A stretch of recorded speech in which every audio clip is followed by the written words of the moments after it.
चोरी, छल, कपट, बेईमानी, ईर्ष्या को त्यागे। इंसान की दुखी, इंसान की मदद करे। भक्ति का तो नंबर बाद में आता है। हम तो घरों में तो झगड़ा रखते हैं, माँ बाप को ठोकर मारते हैं, आपस में भाई बहन का किसी का प्यार नहीं है, तो कहाँ की भक्ति करेंगे? फिर सत्संगों में, मंदिरों में जाने का क्या फायदा है? घर का शंकर मरे प्यासा, बाहर करे जलधारा, ऐसा पुत्र नरक का वासी, महादुष्ट हत्यारा। माँ बाप को ठोकर मारने वाला अगर मंदिर की मूर्ति में जाके जल चढ़ा देगा, प्रसाद बांट देगा, मत्थे रगड़ लेगा, क्या मिलेगा उसको? तुम्हारे असली माँ बाप जो घर में बैठे, उनसे बढ़ के कोई देवता नहीं है, कोई भक्ति नहीं है। उनकी सेवा करो अगर तुम संसार के दुखों से छूट जाना चाहते हो तो। वो असली जिंदा मूर्ति है, पत्थर की मूर्ति आपको कुछ देने वाली नहीं है। वो जिंदा मूर्ति की सेवा करोगे, प्यार करोगे, वो खुश होके अपने दिल से तुम्हें जो आशीर्वाद देंगे वो आशीर्वाद फलीभूत होगा। जब तक इंसान की मदद नहीं करता, दूसरे जीव पर दया नहीं पालता और अहिंसा के मार्ग पर नहीं चलता। आज तो इंसान की हालत देखो तो हिंसक जंगली जानवरों जैसा बना बैठा है। इस सभ्यता के विकास में रहते हुए इंसान अपने विचार और ख्यालात से इतना हिंसक बन गया है कि किसी को जबान से, किसी को दृष्टि से और किसी को कर्म से। तीन ही तरह के कर्म हमारे शास्त्र कहते हैं कि मन पवित्र, तन पवित्र सेवा की और धन पवित्र किए दान। मन पवित्र हरि सिमरन से तिरबिद हो कल्याण। कल्याण होने के तीन ही साधन है। मन की शुद्धताई और पवित्रताई तो ही है कि आप नाम को जपते हो परमात्मा की। सब धर्मों में, चाहे आप किसी भी देश में चले जाओ, जिस देश में जाओगे किसी न किसी रूप में परमात्मा को मानते भी हैं। उसके लिए जब दुख दर्द आता है प्रेयर भी करते हैं। अंग्रेज लोग उसको प्रेयर कह देते हैं, मुसलमान उसको इबादत कह देते हैं, हम उसको जो आरती प्रार्थना कह देते हैं। हर इंसान उसके लिए जानता है कि कोई जो है हमसे ऊपर पड़ा है। 9 लाख जल के जीव है, 10 लाख पखेरु जान, 11 कीट भरंग है, स्थावर 20 मकान, 30 लाख पशु योनि है और 4 लाख नर होई, तुलसी इनमें राम भजे धन्य सोई। धन्य तो वही इंसान है जो 84 लाख योनि में प्रभु की भक्ति करता है। बाकी किसी चीज की बढ़ाई नहीं है। अगर किसी के पास धन दौलत बड़ा है, आज है कल को धन दौलत नहीं रहेगी। कोठी, मंडिया, महल, मकान किसके बड़े हैं? आज देखो राजे महाराजाओं के किले सुनने पड़े हैं, कौन पूछता है उनको? अगर इंसान कोई नेक कर्म करके जाता है तो उसको सदियों तक भिलनी के पास तो कुछ भी नहीं था। रंग रूप की काली कलूटी थी, जाति से भी हीन थी, धनहीन थी, रूपहीन थी, क्या था? कुछ नहीं था उसके पास, लेकिन उसका नाम आज भी लिया जाता है। क्यों लिया जाता है? कि उसने प्रभु की भक्ति की थी और उसी की भक्ति करी। तो रामचंद्र जी बड़े बड़े ऋषियों और मुनियों के आश्रमों को छोड़ के उसके पास मिलने के लिए गए और उसी को जाके आशीर्वाद दिया। लेकिन उसकी संकल्प शक्ति, दृढ़ शक्ति थी। उसको उसके गुरु ने कहा था, जब उसका गुरु का चोला छूटा तो कहने लगी मैं कहाँ रहूंगी और क्या करूंगी? तो कहने लगे बेटे राम राम करना, रामचंद्र जी आएंगे तेरे पास। और उसी को उसने गीत बना के मन में अपनी पूरी श्रद्धा और यकीन के साथ एक ही गीत बना लिया कि रामचंद्र जी मेरे घर आएंगे, मेरे घर आएंगे। बुढ़ापा आ गया, आंखों से देखना बंद हो गया। उस वृद्ध अवस्था में जब रामचंद्र जी आए उस वन में, तो सबसे पहले भिलनी के पास ही गए। तो जिसको तुम याद करते हो वो आपको आपसे भी पहले याद करेगा। मन की चाल बहुत तेज है। आज हम देखते हैं विज्ञान ने बहुत उन्नति कर ली। टेलीविजन है, टेलीफोन है और कितने उपकरण ऐसे बना लिए कि हम एक जगह बैठे पूरे संसार को एक क्षण में देख सकते हैं। लेकिन मन उससे भी कहीं अधिक तेज है। जो बुद्धि, जो विचार, जो ख्यालात, जो सिद्धांत, जो तरीके, जो सूत्र सब के सब इंसान के दिमाग में जब है तो वो एक्टिवेट नहीं करता। वो तो बाहर के इंस्ट्रूमेंट बना के और वो दूसरे लोगों को पंगु बना दिया, दे दिए गए। पुराना जमाना था, कौन किताब रखता था, कौन नोटबुक पेन रखता था? आदमी उंगलियों पर याद रखते थे कि किसका क्या देना है, किसका क्या लेना है, ये घटना कब हुई थी। सब के सब उनको जबानी याद क्यों रखते थे? कि उनकी दिमाग की जो क्रिया थी वो सब एक्टिवेटेड थी। आज हमने एक्टिवेटेड कहां से वो डिसएक्टिवेट कर रखा है, दिमाग का काम नहीं लेते।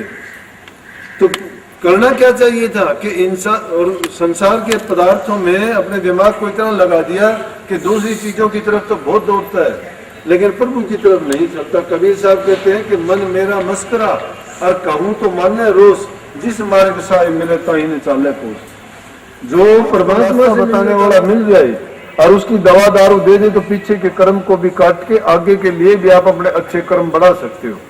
कर्म बनाना आपको ही पड़ेगा, लेकिन किसी ऐसे महापुरुष का संग कर लोगे, वो आपको उस दुखों से छूटने का रास्ता बता देगा। क्यों सब दुखी हैं? राजा का है महाराजा सुखी, महाराजा का सुखी इंद्र प्यारा। दूसरे को पढ़ के हम क्या किसी को क्या बखान करेंगे, क्या देंगे? जो असली चीज है वो इंसान के पास अपने पास ही है। लेकिन शरीर में 10 दरवाजे हैं, इन 10 दरवाजों में 9 दरवाजे जो जाहिर में प्रकट हैं वो संसार के पदार्थों के लिए, संसार के स्वादों के लिए और शरीर की खाना पूर्ति करने के लिए है। एक ही 10वां द्वार जो गुप्त रास्ता है परमात्मा की तरफ जाने का, उसका ख्याल कोई नहीं करता। 2 आंखें हैं, 2 कान है, नाक है, मुंह है, 2 इंद्रियां हैं। ये 9 दरवाजे तो शरीर का काम करते हैं। कोई पकाना त्यागता है, कोई पानी त्यागता है, किसी से अंदर ले जाते हैं, कोई सुनने का काम करता है, कोई देखने का करता है, ये के सारे। लेकिन इन के द्वारों में फंस के हम रूप रस गंध काम क्रोध लोभ मोह अहंकार के गुलाम बन के इंद्रिय सुख को हासिल करने के लिए इंद्रिय जगत में जीना चाहते हैं। लेकिन इंद्रिय जगत कितने दिन का जीना है? इंद्रियां शिथिल पड़ेंगी, शरीर ढीला पड़ जाएगा, अंत समय आएगा, घर वाले भी शकल देख के रहेंगे, कहेंगे परमात्मा से कि परमात्मा आप तो इसकी मिट्टी करवा ले, अब तो मर जाए तो ठीक। मुझे याद है दिल्ली में अभी एक बहुत बड़ा सेठ था, उसका लड़के 2-3 अमेरिका में अपना बिजनेस करते थे, बीमार हो गया, कोमा में चला गया। रोजाना का उसका खर्चा 50,000 का था। कई गरीब आदमी गुजारा कर सकते, 50,000 का खर्चा प्राइवेट हॉस्पिटल में रखा। 2-3 डॉक्टर 2-3 नर्स वहां उसके लगे रहे, दवाई, और उसको वेंटिलेशन पर रखा गया। लेकिन उसको छुट्टी नहीं दे रहे। वो कहते छुट्टी दे दो कि इसके किसी तरह प्राण पूरे हो जाए, लेकिन उसको छुट्टी नहीं देगा डॉक्टर। क्यों? कि उसने जो कर्जा देना था वो पूरा होना है। लड़के बेचारे उसके चारों तरफ खड़े हैं, नहीं छूटता। फिर आखिर प्रार्थना करते हैं कि परमात्मा इससे तो अच्छे इसको खत्म कर दे। ये हालत है इस जीवन की। 4 दिन का जीवन है, फिर अंधेरी रात है। बचपन में हमें कुछ ज्ञान नहीं होता, जवानी में होश खो देते हैं, बुढ़ापा आता है, कब्र में पैर लटक जाते हैं, कुछ करने लायक रहते नहीं है। इसीलिए हमारे पास जो वर्तमान काल है जिसमें हम कुछ करने लायक है, करना चाहिए। जीवन थोड़ा भला तो हरि सुमन हो, लाख वर्ष का जीवना कोटा घर में कोई। अगर हरि का सुमन है तो थोड़ा जीना भी अच्छा है, लेकिन अगर प्रभु की भक्ति नहीं करते तो लाख वर्ष का जीवन भी 1 कोटि का नहीं है। उसी का जीवन सफल और कामयाब। इनसे अगर कोई पूछोगे तो ठीक है, नहीं करी मैं वापिस जाऊंगा। राधा स्वामी। हाँ जी, क्या कहा? बोलो ज्यादा भाई। हाँ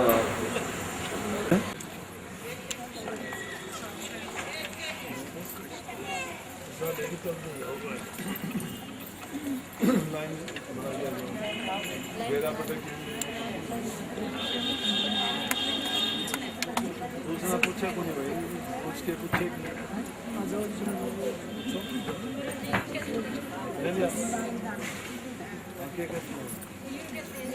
जिसने ले लिया क्या आप उसके डिजर्व करते हो? हाँ भाई, हाँ भाई, प्रसाद जी ना करते तो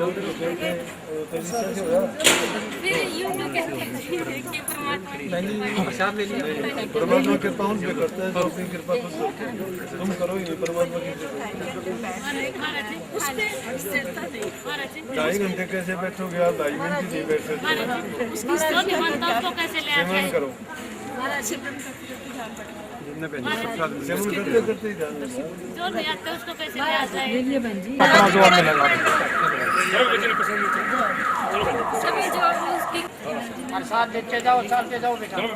चलो समझे लो। पूरा 1 घंटा बैठ लीजिए, आपको नहीं हो सकता। ठीक हो गया ना? मेरे को पता है, डॉक्टरी में इसका एडमिशन हो गया। लड़की बंदरी पोती से है। आ जाओ आप भी करो।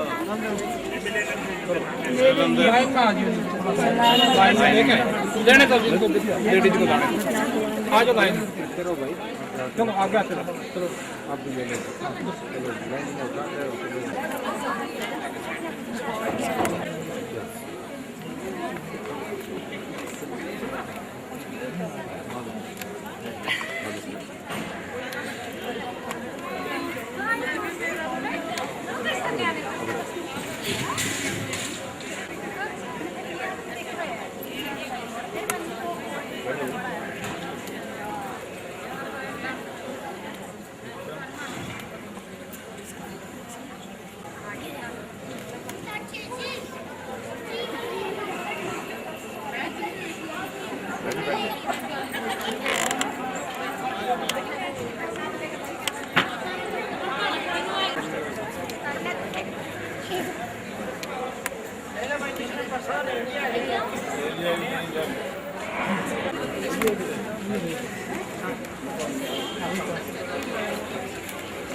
एक मिनट बेटा